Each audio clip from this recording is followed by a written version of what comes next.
no mistério de Cristo, pelo qual também estou algemado, para que eu manifeste como devo fazer. Portai-vos com sabedoria para com os que estão de fora, aproveitai as oportunidades. A vossa palavra seja sempre agradável, temperada com sal, para saberdes como deveis responder a cada um. Interessante, para nossas vidas nessa manhã de domingo, perseverar na oração. Cada um de nós, amados, temos um chamado da parte de Deus. Temos um chamamento. E sabe, é fantástico quando alguém chega para mim e fala: pastor, eu tenho um chamado para isto ou para aquilo. É fantástico. Essa semana alguém falou comigo isto, eu tenho um chamado. E sabe, a pregação de domingo passado foi tão prática para mim e Elaine essa semana, porque segunda-feira nós ficamos o dia todo fora, resolvendo algumas coisas, visitando uma pessoa, e nós estávamos lá no bairro de São Pedro. E de repente, lembra a pregação do domingo passado, eu falei sobre guardar, proteger cuidadosamente, sobre os anjos que vão adiante, atrás, os ministros. E eu entrei no bairro de São Pedro e estava conversando com uma pessoa pelo telefone, e o telefone caiu, eu tornei ligar e tudo, e distraidamente entrei numa rua. Aí deparei com um monte de policiais correndo para um lado por outro, gente correndo para um lado por outro, e a rua era sentido único, não dava para voltar. E eu entrei num favelão, era uma favela, lá daquela de cima, São Pedro. Eles falaram que é uma das ruas mais perigosas, junto com aquela da Homem de Melo. E eu acabei entrando e não tinha como voltar. Falei: bom, eu vou ir mais um pouquinho aqui e ver se eu acho uma rua para voltar. E nada, o negócio aí eu fiquei uma hora, e pior que eu entrei, e aí eu só orava, Elaine orava, e aí eu entrou um carro assim, desceu uma rua, eu desci atrás do carro de monte, que desceu uma saída para o Santo Antônio, e fui na rua, chegou lá, desceu um morro assim, ó, e todo mundo olhando para mim, que nós éramos certeza, um morro, chegou lá embaixo, a rua era sem saída, e agora para voltar?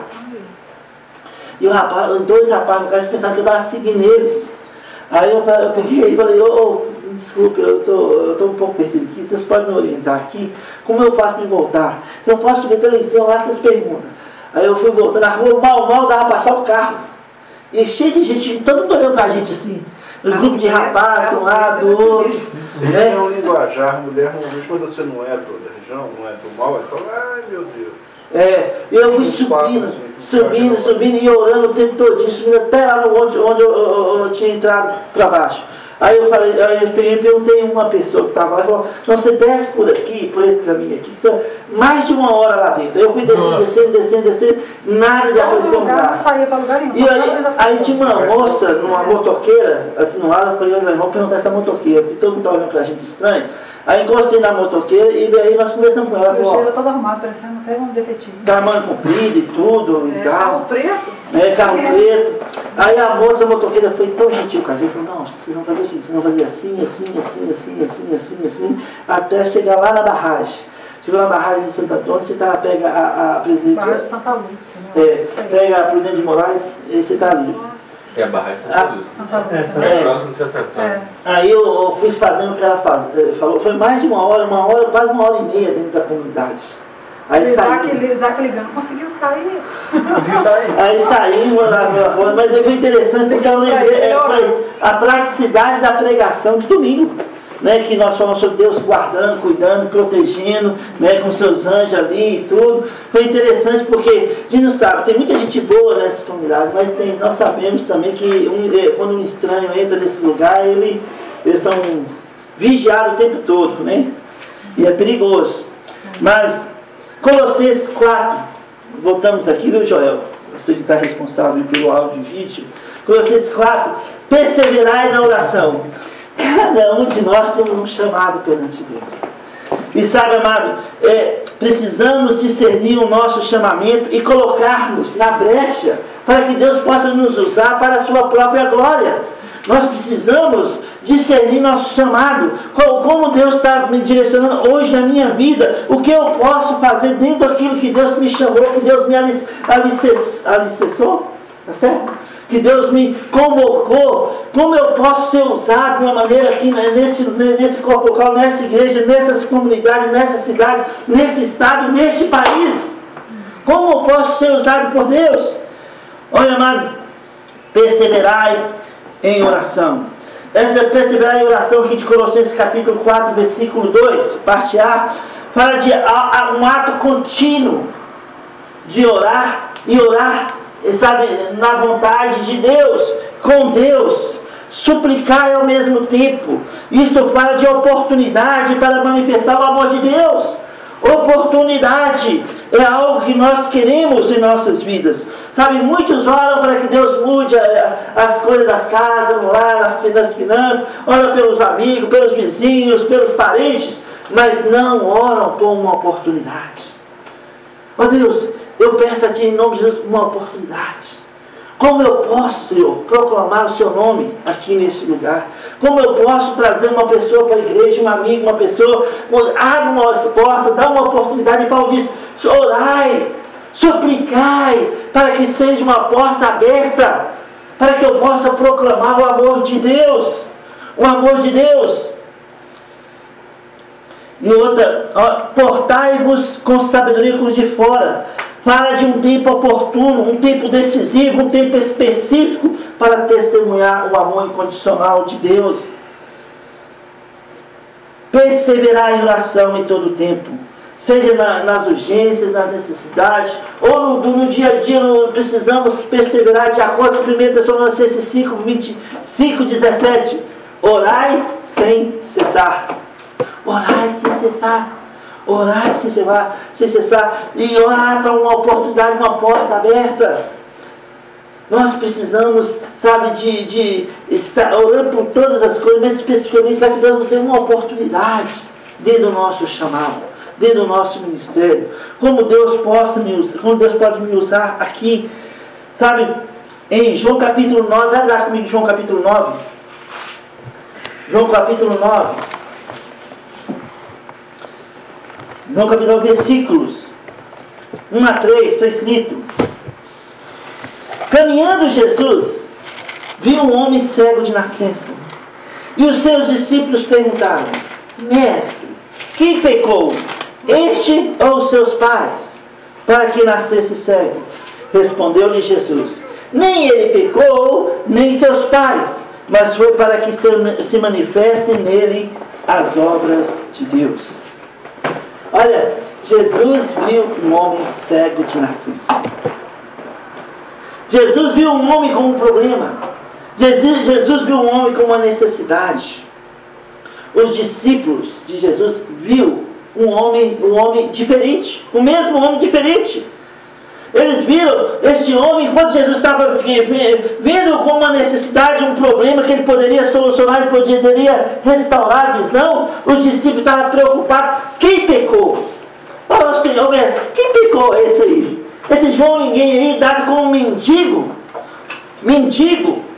Quem pecou? Foi seus pais? Eu conheço seus pais na sinagoga, de vez em quando eles estão lá na sinagoga. Foi eles que pecaram, mestre? Foi quem pecou? Seus avós, tataravós, para que ele nascesse cego? Olha, você vê como eles estavam preocupados com quem pecou, em vez de preocupar com um homem, uma vida, com um problema, uma necessidade. Jesus disse, versículo 3, nem ele pecou, nem seus pais, mas foi para que manifeste nele a glória de Deus. Sabe? Jesus não estava preocupado com quem pecou ou quem deixou de pecar, ou quem era o culpado. Jesus não estava preocupado com isso. Jesus viu um homem com uma necessidade da qual ele poderia ajudá-lo. Jesus aproveitou a oportunidade para socorrer aquele cego. Ele aproveitou a oportunidade. Deus sempre está gerando para nós, em nossas vidas, oportunidades. Tem uma Bíblia aqui, se você está sendo... Deus sempre está gerando oportunidades para as nossas vidas. Precisamos aproveitar as oportunidades. Às vezes, Deus te dá uma oportunidade ímpar, e você, em vez de aproveitar, você fica tratando de coisas supérfluas, coisas que não edificam. Igual essa semana eu tive uma oportunidade incrível para falar do amor de alguém por alguém. E sabe, e eu fui falar de abobrinhas, em vez de falar do amor de Deus. E Marcelo? Essa palavra. E Elane falou, Geraldo, que oportunidade que você teve. Que oportunidade. Eu percebi uma E coisa. aqui na sua casa, bateu na sua mão. E você me fala de... Muitas vezes nós perdemos a oportunidade porque nós estamos tão concentrados nas coisas terrenas, naturais, que não aproveitamos essa oportunidade que Deus nos dá. Ficamos tão procurados em procurar um culpado, ou quem pecou, quem deixou de pecar, e ficar julgando as pessoas, que não aproveitamos as oportunidades. Eu vou, oh Deus, miserável homem que sou. Misericórdia, Senhor, por favor, me dá outra oportunidade. Foi? Deus, me dá outra oportunidade. Não deixa. Foi mal aqui. Foi mal. Passando e batido aqui. É a questão aqui. Se o judeu achar isso mesmo, porque eles, né, a lei dizia que aquele que peca, que passa pelos filhos, até a terceira geração. Mas sabe, e Jesus estava preocupado com aquele homem. É tanto que lá na frente, olha você vê, imagina esse cego, os próprios discípulos de Jesus estavam acusando ele de pecado aos seus pais. Quem foi que pecou? Imagina ele na adolescência, seus vizinhos, seus amigos, seus parentes, acusando ele, acusando sua família. Que esse é um pecador, esse nasceu em pecado. Os próprios fariseus, não, você é um que nasceu em pecado. Vai falar das coisas de Deus comigo? E os pais também. Não, os pais, quando foi chamar os pais lá na sinagoga, os pais chamaram os pais e falaram, esse é seu filho? Não, o texto fala aqui na frente, que os vizinhos, no versículo 8, olha, então os vizinhos, e o que antes o conheciam de vista, como mendigo, perguntavam, não é este o que estava sentado pedindo esmolas? Um dizia, é ele. Outros, não, mas se parece com ele. Ele mesmo, porém, dizia, sou eu. Os fariseus, os vizinhos, os amigos, parentes. O que aconteceu? Imagine esse rapaz na adolescência, quando ele foi acusado. O bullying, que nós falamos semana passada, do Jabez. Os pais deles, o Senhor falou para os pais dele, olha, esse aqui é seu filho? É, ele é meu filho. Então como ele era cego racista? Sim, ele era cego racista. Mas como ele está vindo agora? Tá bom, que esse é nosso filho, eu sei que ele é. Que ele era cego racista, nós também sabemos. Que ele está vindo agora, também sabemos. Mas como? Pergunta ele a idade. Com medo de serem expulsos da sinagoga. É o versículo que está falando lá mais para frente. Com medo, então eles eram os frequentadores da sinagoga. Eles eram os pais frequentadores da sinagoga. Então, eles foram para ele, que foi te curou, foi Jesus. Ele cuspiu na lama, fez lodo, untou meus olhos e falou, vai lá, lava no tanque de Siloé. E eu fui lá e voltei vindo. Quem diz que ele é? Bom, eu creio que ele é um profeta, porque se não fosse de Deus, eu não ia fazer isso. Ah, eu sei que esse homem é pecador, os fariseus falou. Eu sei que esse homem é pecador. Não, se ele é pecador, não sei. Só sei que eu era cego e agora vejo. Tem uma música, não tem? Eu era cego e agora vejo. Então, amados, o fato é que precisamos orar por oportunidades. E quando Deus nos dá gerar oportunidades para nós, não vamos procurar um culpado. Vamos ir logo no ponto principal, que é a revelação da pessoa de Jesus Cristo e a sua obra em favor das nossas vidas. Não vamos perder as oportunidades que Deus nos dá. Diariamente Deus está abrindo portas, nos dando uma oportunidade para compartilhar. Sabe, em vez de ver um problema, vamos ver como uma oportunidade para manifestar a glória de Deus. Para manifestar a glória de Deus. Deus é fiel e tem um plano perfeito para cada um de nós. Temos um chamado da parte de Deus. Persevere na oração e aproveite as oportunidades que Ele vai te dar e me dar.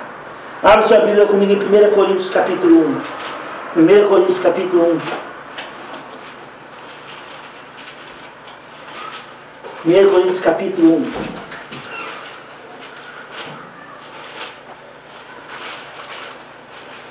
Essa parte foi um irmão que eu amo muito, americano, que compartilhou. Ele foi fantástico, né, numa das conferências. Mas aqui nessa parte B dessa mensagem, 1 Coríntios capítulo 1, versículo 26 e 27. Então, olha, orai, perseverai na oração, e às vezes nem sabemos orar como convém, mas o Espírito Santo intercede por nós com gemidos inexprimíveis. Isso é fantástico da palavra de Deus. Às vezes nem sabemos orar como convém. Teve um dia aí que eu cheguei querendo, nós estávamos ajoelhados ali orando, no casamento, né? Nós estávamos conversando, ajoelhados ali orando, e eu falei, eu nem sei como orar aqui, como eu vou orar? E aí eu falei assim, imagina um pastor falar com você que nem sabe orar naquela situação. Tu sabes. Aí a Elaine falou, não, mas lembra? O Espírito Santo, mesmo quando nós sabemos, o Espírito Santo intercede com gemidos inexprimíveis. Romanos 8, 26. E nós começamos a orar com Deus. Eu gosto desse tempo onde nós ajoelhamos, ou o tempo quando nós estamos, eu e meus filhos, Elaine aqui na sala, ajoelhados, orando. Eu tenho certeza que, sabe, é um tempo tão precioso para a nossa família, né, diante de Deus. E esse é um costume nosso, desde quando, né, os primeiros foram nascendo, né, e graças a Deus que espero que eles levem isso para a família deles. Né, nós não conformamos com as situações, nós realmente colocamos o joelho no chão e oramos, invocamos a Deus, a vida prática. E é isso que nós precisamos das nossas famílias, das nossas vidas, a praticidade do que nós pregamos, que nós ensinamos. E sabe, eu como pastor, eu também às vezes piso na bola, erro. Essa semana minha esposa me chamou a atenção veementemente sobre uma situação. A oportunidade. Não, outra. Já foi outra? Outra oportunidade? Outra questão, não foi uma oportunidade, foi uma questão de como eu estava tratando uma situação aqui em casa. E eu falei, gente, mas que babaca eu fui aqui nessa questão. Entendeu? Às vezes a gente altera sem saber, porque não tem, esquece que nós temos chamado da parte de Deus. Nós temos chamamento. Nós temos chamamento e Deus está gerando as oportunidades. Mas também nossa vida, Carlos, é um aprendizado. Sabe, às vezes, quando nós erramos, o Espírito Santo nos fala e nós sacudimos a poeira, e aprendemos e não fazemos de novo. O caminho do justo é como a luz da aurora.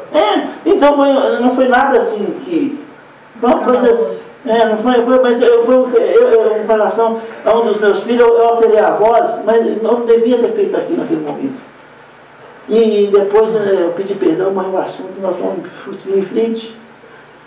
Porque realmente nós gostamos da comunicação entre nós. Por isso, quando meus filhos vão às vezes eu no shopping, alguma coisa que Deus permite, né, ele sempre está comunicando comigo. Então, pai, estou aqui. Isaac foi para a faculdade essa semana de carro. Lá à noite, lá para Buritis. Ele foi para a tarde, saiu daqui, chegou lá dentro da faculdade, pai, já cheguei, estou aqui na faculdade. Quando ele estava saindo da chuva, pai, estava chovona no caminho. Eu peguei uma chuva, mas cheguei bem aqui. Quando ele estava indo embora, pai, já estou indo no carro, já estou indo embora. Estou indo para casa. Ok, então eu sei que meu filho tem uma comunicação. Eu sei o que ele está fazendo, onde ele está, como ele está. E isso é fantástico nas nossas vidas. A comunicação é a chave do relacionamento. E em todas as esferas das nossas vidas. Então, nós temos um chamado da parte de Deus. E esse chamado nós precisamos discernir o como nós podemos ser, sabe, envolver com Deus no nosso chamado. Como nós podemos envolver mais e mais intimamente com Deus no nosso chamado.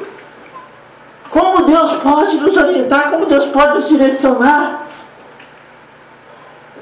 E sabe, Deus ele sempre nos dá uma porta aberta para as nossas vidas. Aqui em 1 Coríntios capítulo 1, versículo 26 e 27. Irmãos, reparai na vossa vocação, visto que não foram chamados muitos segundo a carne, nem muitos poderosos, nem muitos de nobre nascimento. Pelo contrário, Deus escolheu as coisas loucas do mundo para envergonhar os sábios, e escolheu as coisas fracas do mundo para envergonhar os fortes. Olha, Deus escolheu você e a mim. Por quê? Qual o propósito? Irmãos, reparai no vosso chamado, no seu chamamento. Deus escolheu você e a cada um de nós para que sejamos uma bênção nas suas mãos. Precisamos discernir o chamado de Deus. João 15, olha lá comigo, João 15, por favor. João capítulo 15. João capítulo 15, versículo 16. Jesus disse, olha o que Jesus disse, Rafa, João 15, 16. Jesus diz, não fostes vós que me escolhestes a mim, pelo contrário, eu vos escolhi a vós outros, e vos designei para que vades e deis fruto, e o vosso fruto permaneça, a fim de que tudo quanto pedis ao Pai em meu nome, Ele vos conceda.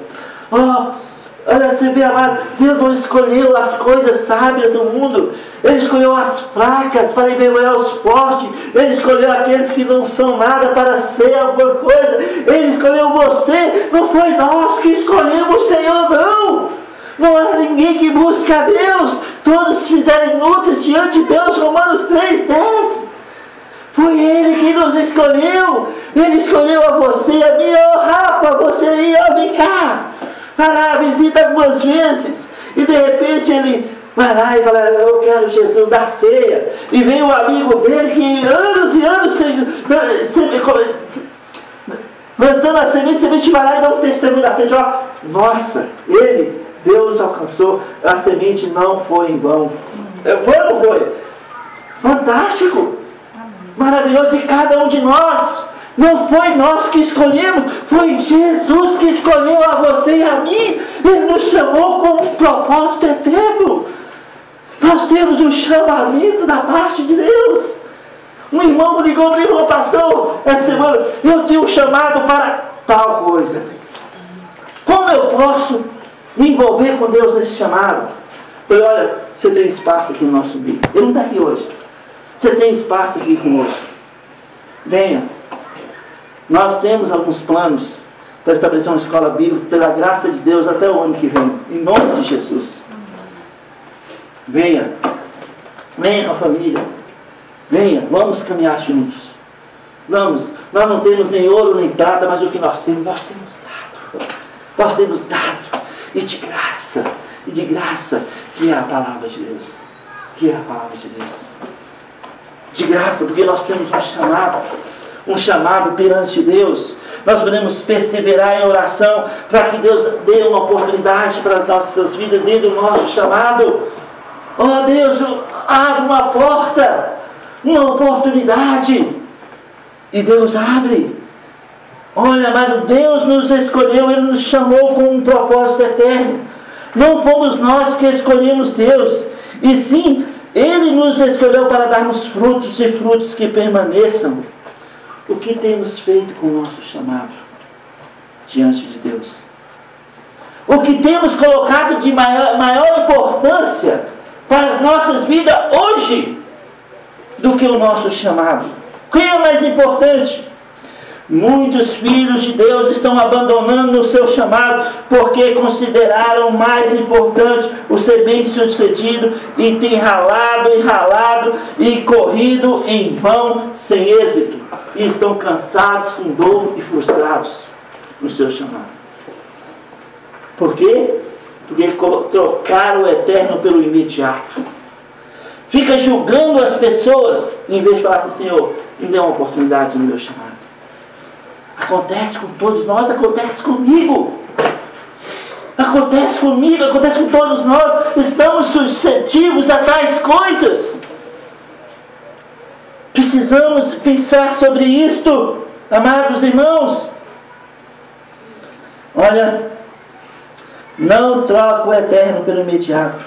Seja verdadeiro no seu chamado. Seja puro nas suas convicções da palavra de Deus. Seja limpo na sua caminhada. Eu preciso ser dessa forma, amados. Porque se eu não for, como eu posso estar aqui no púlpito instruindo? Ser verdadeiro no nosso chamado. Ser transparente. Ter convicções. Ser puro naquilo que nós ensinamos. E sabe, como foi dito na escola dominical, às vezes vem pessoas, amigos, e Marcelo falou tão bem sobre a questão do trabalho dele, pessoas falando no ouvido dele, e às vezes nós, porque gostamos de uma pessoa, nem queremos ser aceitos por essa pessoa, nós concordamos com heresias e acabamos ensinando heresias. Não devemos fazer isso, devemos ser puros no nosso chamado, puros nas nossas convicções, o que nós ensinamos, o que nós aprendemos de Deus, o que nós estamos convictos da minha palavra de Deus. Ser verdadeiro no chamado, ser puro nas convicções e ser limpo na nossa caminhada. Isso é fantástico quando você e eu agimos assim. Cada um de nós tem um chamado perante Deus. Cada um de nós. Não troque o eterno pelo imediato. Não troque. Você já perguntou para Deus por que Ele te escolheu? Oh Deus, por que você me escolheu? Deus, talvez você foi precipitado. Deus nunca é precipitado. Talvez você tenha falado com Ele: Deus, o que está fazendo? Me chamando? Olha aqui minha vida, eu estou tão bem aqui, com minha família e tal. Olha aqui, tanta coisa para fazer, visitar as pessoas ali e tal, participar daquilo que o mundo está oferecendo para mim. Mas o que o senhor está fazendo? Me chamando? Às vezes eu achava que Deus era doido de escolher. Você é mais doido que eu. Você vai ver aqui, agora é o poder com isso. Deus chamou as coisas loucas. Exato. Né, Marcelo? Imagina, vocês que quando o Marcelo chegou na igreja em 93, ele chegou uns 2 meses antes de mim. Se vocês conhecessem o Marcelo, vocês iam ver. Não, vocês viram ele chegando aqui com o cabelo montado. Assim assado. Não, o Marcelo melhorou muito. Ele era muito zen, não era, Marcelo? Muito zen. Não, mas você melhorou bastante. Ainda fala abobrinha. Ele não melhorou, ele está transformando. Deus está transformando ele de dentro para fora. Sem dúvida. De glória em glória. No próximo almoço da casa do Marcelo, ele vai fazer abobrinha pra gente. Amém? Mas sabe, Márcio, é fantástico quando nós damos espaço para Deus. Por que, Deus, você me escolheu? Sabe? Porque às vezes nós perguntamos, questionamos. O Moisés questionou isso. Não, peraí, você não muda minha pregação, não. Não. Você quer ser prestado na pregação? Peraí, calma aí. Vai chegar Deus, logo eu sou pequeno, não tenho estrutura para te servir. Olha, Deus, vem cá, vamos pensar nós dois aqui. Eu não tenho dinheiro, não sou tão importante.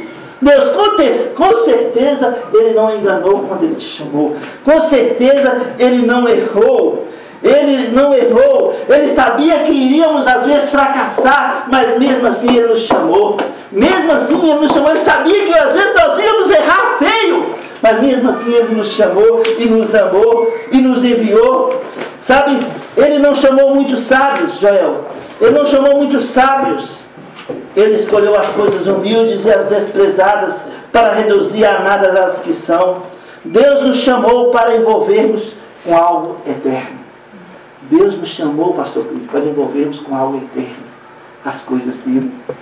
Sabe, abra sua Bíblia comigo em Êxodo capítulo 3. Êxodo capítulo 3.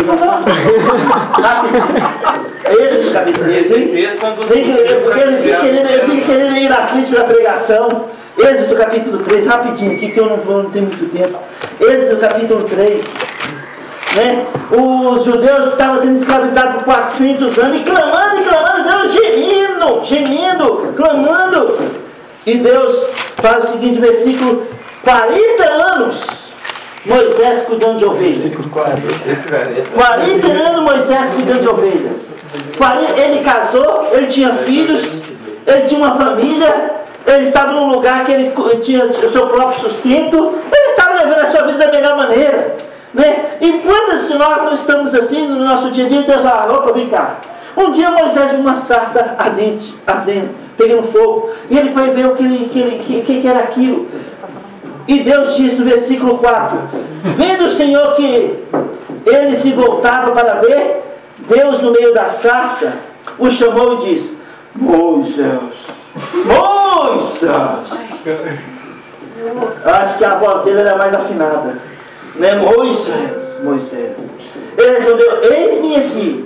Deus continuou, eis-me aqui, ó. Eis-me aqui, é verdade, eis-me aqui, eis-me aqui. Olha aqui, amados, vamos para versículo 7. Disse-lhe o Senhor, certamente vi a aflição do meu povo que está no Egito, e ouvi o seu clamor por causa dos seus exatores. Conheço-lhe o sofrimento, por isso desci a fim de livrá-lo da mão dos egípcios, e para fazê-lo subir daquela terra a uma terra boa e ampla, terra que mana leite e mel, lugar do Cananeu, do Eteu, do Amorreu e do Jebuseu, e do Eveu e do Jebuseu, no final ali. Né? Então, aqui Deus chamou Moisés na sarça ardente. 40 anos cuidando de ovelhas. Moisés estava cuidando da sua vida. Ele tinha casado, tinha filhos, estava trabalhando. Mas Deus o chamou. E ele respondeu ao chamado de Deus, eis-me aqui. Deus disse, olha lá no versículo 6 e 7. 6. Disse mais, eu sou o Deus de teu pai, o Deus de Abraão, o Deus de Isaac, o Deus de Jacó. Moisés escondeu o rosto porque temeu olhar para Deus. Deus estava dizendo para Moisés que ouviu o clamor do seu povo e tinha escolhido Moisés para ser o líder que iria tirar o povo da escravidão. Moisés começou a dar desculpas. Que isso, Senhor? Olha o que Moisés disse. Ele começou a dar desculpas. Olha lá no versículo 11. Então disse Moisés a Deus, quem sou eu para ir a Faraó e tirar do Egito os filhos de Israel? Who am I? Who am I? Quem sou eu? Quem sou eu, Deus? Quem sou eu? Sou um simples lavador aqui, estou cuidando da minha casa, da minha família. Olha, Senhor, eu estou aqui em quase meus 80 anos de idade. Está pensando em aposentar, Deus. Pensando em aposentar aqui. Como passou lá de 80, né? Estou pensando aqui em aposentar aqui na boa, aqui 80 anos de idade.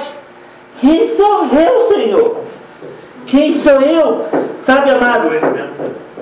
Sabe, às vezes enfrentamos problemas no nosso chamado, mas Deus jamais cometerá erros.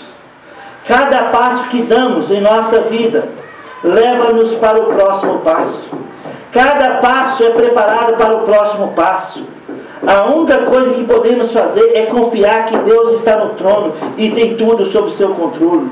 Não podemos esquecer e envolvermos com o incorruptível, porque Deus está nos guiando no nosso chamado. No versículo 11, quem sou eu, Deus? Quem sou eu? Deus disse para Moisés, eu sou o Deus de Abraão, Isaac e Jacó. Abraão fracassou. Eu sou o Deus de Isaac. Isaac era o fraco. Deus disse, eu sou o Deus de Jacó. Jacó era um enganador. Só isso poderia responder a pergunta de Moisés. Moisés se sentia um Zé Ninguém, eu estava com a sua imagem negativa. Não, quem sou eu para isso? Eu estou fracassado, eu saí fugindo do Egito nos meus 40 anos e já tem 40 anos que eu estou aqui construindo minha família. Quem sou eu, Deus? Deus disse, olha, eu sou o Deus de Abraão. Abraão errou, mas eu sou o Deus de Abraão. Eu sou o Deus de Isaac. Isaac era um fraquinho, mas eu sou o Deus de Isaac. Eu sou o Deus de Jacó. Jacó aprontou, enganou, mas eu sou o Deus de Jacó. E ó, Moisés, eu te escolhi, porque eu ouvi o clamor do meu povo e eu desci para socorrer. Eu desci. Sabe, Moisés se achava um homem fracassado, mas Deus disse, eu sou o Deus de Abraão, Isaac e Jacó. em João capítulo 1, olha lá comigo, João capítulo 1. Evangelho de João capítulo 1. Evangelho de João capítulo 1. Está escrito.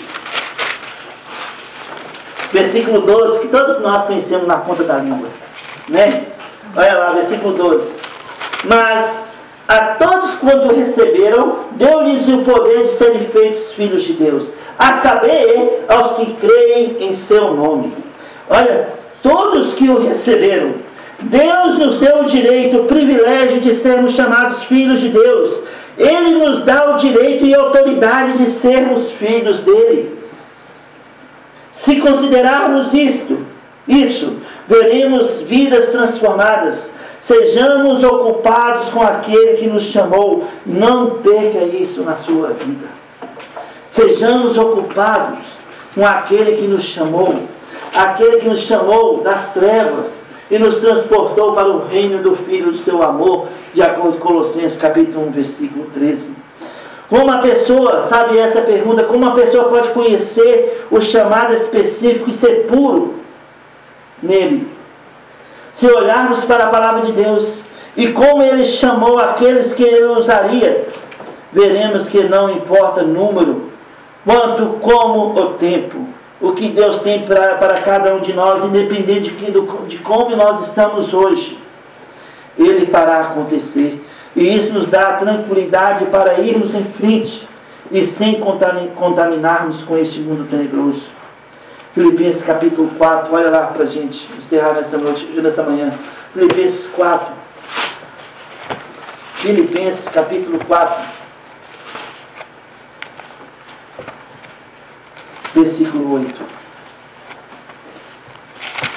Finalmente, irmãos, tudo que é verdadeiro, tudo que é respeitável, tudo que é justo, tudo que é puro, tudo que é amável e tudo que é de boa fama, se alguma virtude há e se algum louvor existe, seja isso que ocupe o vosso pensamento. Perseverai na oração, vigiai com ações de graças. Intercede uns pelos outros e aproveitai as oportunidades que Deus nos dá para glorificarmos seu nome. Não despreze o seu chamado, mesmo que você não esteja entendendo todas as coisas neste momento. Segue em frente sempre, envolvendo com as coisas de Deus. Não julgue os outros. Concentre o que Deus está lhe falando hoje. Agora, lembre-se, Deus escolheu as coisas loucas do mundo para envergonhar as sábias. Deus escolheu você e a mim para fazermos a diferença nesses dias. Pense nisso. Pense nisso. Deus jamais será pego de surpresa. Pelas promessas de Deus, seremos bem-sucedidos. Não importa o que os outros falam ou pensam sobre nós. Não importa o quanto somos pequenos. O mais importante é estar no centro da vontade de Deus, envolvendo com as coisas incorruptíveis, as coisas do nosso Deus. Como está escrito e lemos no início, em Colossenses capítulo 4, versículo 2 a 6. Perseverai na oração, vigiando com ações de graça. Suplicai ao mesmo tempo também por nós, para que Deus nos abra a porta à palavra, a fim de falarmos do mistério de Cristo, pelo qual também estou algemado, para que eu manifeste como devo fazer. Portai-vos com sabedoria para com os que estão de fora, aproveitai as oportunidades. A vossa palavra seja sempre agradável, temperada com sal, para saberes como deveis responder cada um. É muito importante, amados, nos portar com sabedoria com os que estão de fora. Sabe, se você e eu, nós pegamos as coisas que nós falamos e estamos vivendo aqui na igreja e levamos lá para fora para os que estão de fora, nós estamos cometendo um erro e nós podemos passar por momentos constrangedores. Sejamos sábios. Tenha sabedoria como responder, como se envolve com as pessoas lá de fora. Seja verdadeiro no seu chamado. Seja puro nas suas convicções com relação à doutrina, à palavra de Deus. Seja limpo na sua caminhada. Isso é o que eu desejo para a minha vida, perseverando em oração e orando por uma oportunidade, por uma porta aberta. Porque Deus vai gerar oportunidades. Oportunidades para que nós possamos ser glorificados, Ele possa ser glorificado em nós e através de nós. Amém? Curvamos nossa cabeça e fechamos nossos olhos. Precioso Pai, em nome de Jesus, muito obrigado por esse momento. Obrigado por cada um aqui presente. Obrigado por aqueles que vão nos assistir ou ler pela internet essa mensagem, Pai. Que o Senhor possa continuar falando aos nossos corações. Para que possamos, ó Pai, discernir o nosso chamado. E sempre, ó Pai, colocar na brecha. Mesmo quando não estamos entendendo todas as coisas, podemos caminhar de cabeça erguida, aproveitando as oportunidades que o Senhor irá gerar para nós, para que possamos glorificar Teu nome, proclamando as boas novas de Jesus Cristo. Senhor, abençoe cada um aqui na volta para casa. Estenda suas mãos sobre as famílias, sobre, ó Pai, os pais, os filhos, os jovens, os adolescentes, crianças. Estenda suas mãos, Senhor, sobre o trabalho de cada irmão e irmã. Estenda, Pai, as suas mãos sobre a nossa saúde. Cuida, protege, fortifica-nos, ó Pai. E continue guiando e nos orientando nessa semana. Que a paz de Cristo, que excede todo entendimento, possa ser o árbitro em nossos corações. Nós te adoramos, te agradecemos e te damos toda a honra e glória. Muito obrigado por essa oportunidade. Em nome de Jesus nós oramos. Amém.